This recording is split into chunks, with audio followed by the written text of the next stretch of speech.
Like many others, I just love staring out into the sky at night, just taking in the immensity of it all, the millions and billions of stars out there, of which we only see a tiny, tiny fraction. In fact, the stars we see are just the ones that are really close by us in our area of the galaxy. It's a bit like looking across a city at night. We see the lights near us as individual lights, but out in the distance there's just a haze of light. And it's the same as we look across the night sky. That haze in the distance is the edge of our own galaxy, seen end on from the inside. And out there are billions and billions of stars. We are really just a tiny, tiny speck in infinity. In the foreground is a constellation we all know well, Orion. And as we move towards it, we begin to see that one of its stars is actually not a star at all, but a nebula, a huge cloud of gas. And it's in these gas clouds that other new stars are being born.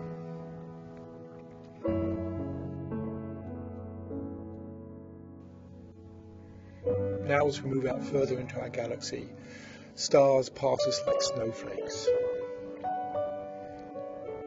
And in recent times with the Kepler telescope, we've begun to look more closely at these stars, and we are discovering signs of planets around many of them, and in some of them planets the size of the Earth. And this is just in one very small patch of sky. There are probably millions of stars out there in our own galaxy with planets similar to ours. We just have not seen them yet. And given that life got going on planet Earth very quickly once the conditions are right, it seems feasible that these other planets may well have life on them. Now as we begin to turn towards the centre of our own galaxy, we see a huge glowing ball of light consisting of billions of stars, and at their centre, hidden from view, is a supermassive black hole. And as we step back from our own galaxy, other galaxies come into view. At first smaller ones.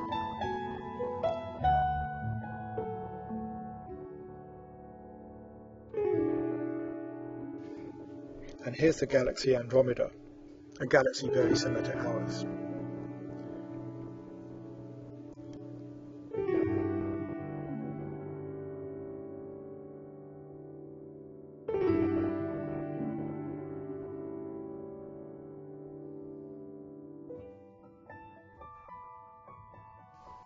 Now as we move further out into space, it's galaxies that are passing us like snowflakes.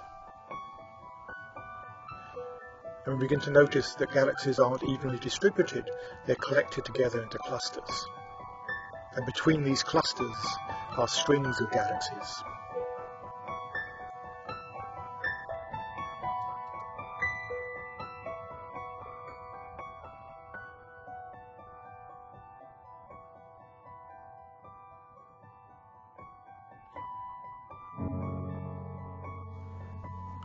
And now we are travelling down one of those strings towards a large cluster of galaxies, the Virgo cluster.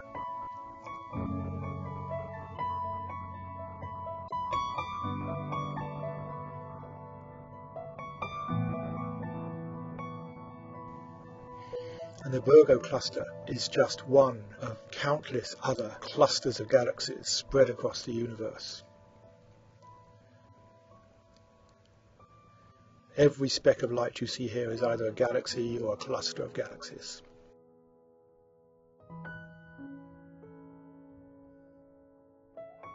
And all of this is still just in our local area of the universe.